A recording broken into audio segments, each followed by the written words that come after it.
Thank you so much for having me here, or for having us. We're very happy to have the chance to share this with you. Well, I think you already know this guy. This is Pac-Man, the Google Street View guy. And well, she wanted to visit a place, well, that was a place where more than 100 million people live today, right? But once he arrived there, he realized that he was not able to land on this place, right? To get into it. So this is the problem that he had at that time. But then what happened? He was not the only one that was not able to land on this place. Because public services and also emergency assistance and human rights, very basic human rights, were having also problems to get into those places. And of course, we're talking about slums or informal settlements in Latin America, where 1 of every 5 people in Latin America live today. I am Camilo. I work in TECHO, which is an organization that seeks to overcome poverty and inequalities in slums in Latin America. And I'm Pablo. I'm from ACIJ, that it's a non-governmental organization in Buenos Aires, and we work about different human rights and access to the justice. Well, we faced a big problem, as you saw. The first one is that slums have a very difficult kind of problems, starting from basic benefits that are not, are deprived in these places, such as housing or formal education or work and regular access to potable water, electricity, some of them, right? Not being in these maps generates a lack of information for public decision making. It's not only for the people that live who live in the slums, but also for decision makers. And only imagining cases of emergencies such as the ones that we have today in Mexico or Puerto Rico, if we don't have information about the maps or these places, is even more difficult to attend those emergencies. We also face a lot of stereotypes about people who live in slums. A lot of you I have talked to before ask me about these places. Everybody thinks these places are very dangerous, or the people who live there, but there's also a lot of good things to talk about these places, and that was what we wanted to do also. And of course, if you're not in the map, it's very difficult to generate an identity, to feel part of the city. So this is some of the things that I wanted to share with you yesterday. This is a map we already did in Buenos Aires. We also have done this in Chile, in Colombia, and some other places. This is based on Google Maps and the information that we take in the slums with the families. And what we TECHO did at Latin American scale and in Argentinian scale, what we do inside each slum. Caminos de la Villa, we called our slums villas, because villas with villas, like villas, or it came from misery villas or emergency villas. And we made the first maps of villas of the whole Buenos Aires city. Inside each villa, we identified all the alleys, all the streets, and we put all this in Caminos de la Villa and give that tool to the people of the slums to denounce all the problems that they have with public services, infrastructure, etc. That was a first step. We asked Google to include the villas in the maps of Google Maps, and they asked us to make the maps with Google Street View. And we started to do that with TECHO, in partnership with TECHO and Google. And we collecting information, and we went to 6 villas, slums in Buenos Aires, Argentina, Villa 31, Villa 31, Villa 21, Villa 20, Barrio Alberti, Barrio San Cayetano, Barrio Los Pinos. And we let Pac-Man go there now.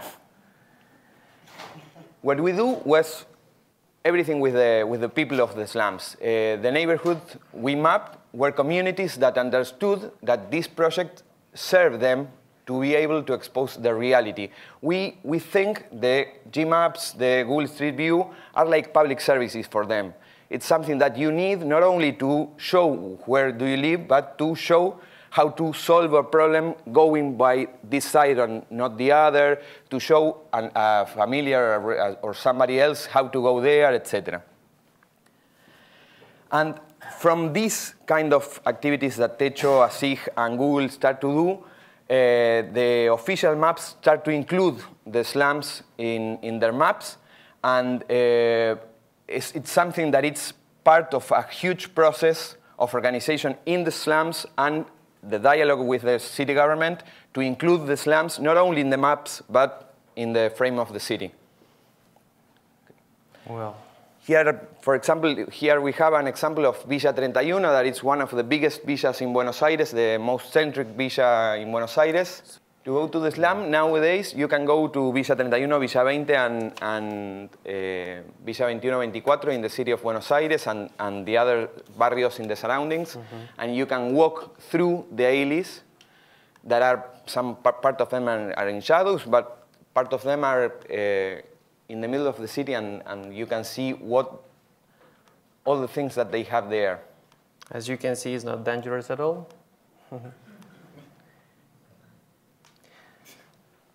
Okay. Yeah. And some things that you could do with them, almost all the streets and alleys of the slum were walked with the trekker by people of the slum. Some parts, just some part of it. We were already working there in the slums that make us easy to go there and to talk people by people, organization by organization, referent by referent, and delegate by delegate. They have a really strong organization inside the slums. And we have to coordinate with them how to do this work.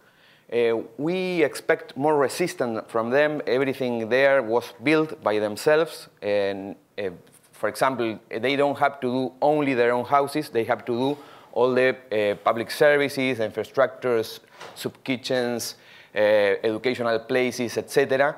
And that's why that part of the city, it's their own city, okay? And you ask for permission, but to do all these kind of things together, and we have to do that with the community, of course. We, at the same time, have to build a dialogue with the city government to get in support from local governments in the city and in the other places in the surroundings. And at the same time, we need the training by Google on how to collect the images in the best way. That was part of the preparation of the process. But how to mapping? Well, we have to plan everything. How to walk through the alleys and the streets of the villa. We have part of the villa that was covered by the car of Google Street View, but we need to see all the other places. We take into consideration all other logistic things as the size of the trekker, that it's really big, how to go with the trekker to the slum, and well, that size, weight, and other things are part of the troubles that we have to resolve. Most of the streets and the alleys were mapped by the neighbors, as we told you. And after that, what we do is start to use that maps with the people of the slums, starting with collaborative mapping workshops with Google Mapping tools. We are using local guides and other tools and try to show what is in the slum, not only the problems, but the places that they're built by their own. And well, we start to do campaigns with present digital communication, and we want to reiterate the experience in other places, in Buenos Aires, in Argentina, and maybe in the rest of the subcontinent. Well, some of the learnings we had by doing this, okay, yeah. where, for example, it's very important to engage with the people in the communities, of course, but also with the government and the technical and civic actors that might be part of these projects. It's very important also to understand or define the territory. You have to know before where the slum ends and where it starts, its limits and obstacles, of course. Increase the momentum is very important if you have the chance to publish this information, these maps, when it's the right time, when, I don't know, if maybe people are talking about discrimination or poverty or inequality, I don't know, maybe in elections time, it's better for the project and it will be much bigger, right? And the main thing, it's involve and empower the community before, during, and after the mapping process, because this is a part of a huge process to the slum upgrading that it's what we want.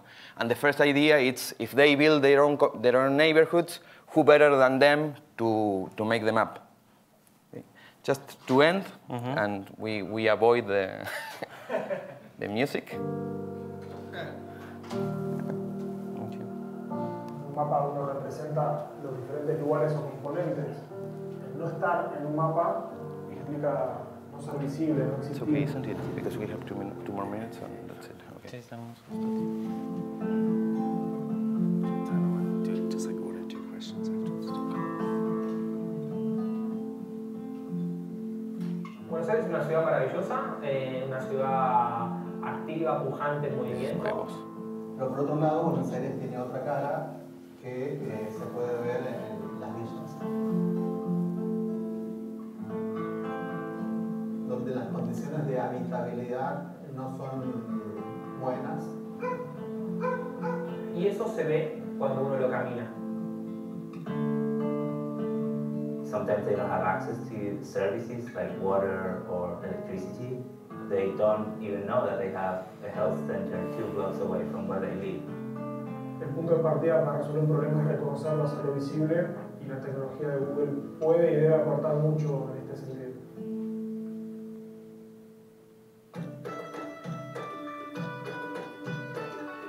We lend them our equipment and we train them on how to map their own neighborhood. Como que antes en el mapa aparecía como una zona oscura, ahora con el Google Street View, bueno, la gente va a poder caminar por las calles si estuviera en cualquier otra ciudad importante del mundo. This is a great tool for the residents of this neighborhood to represent their lives in the maps. They see how that's important to them. Y creo que lo valioso de esto es poder mostrar que esa desigualdad existe para poder empezar a revertirla, para poder generar inclusión. Ahora somos parte de algo, podemos ser reconocidos, para llegar era muy complicado porque no estabas en el mapa y ahora sí.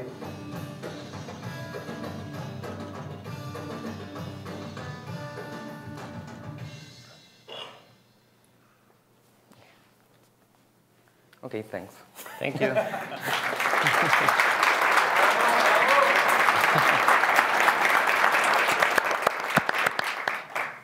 Now, there's been a lot of checker programs that our team's been involved with a lot of partner stories as well.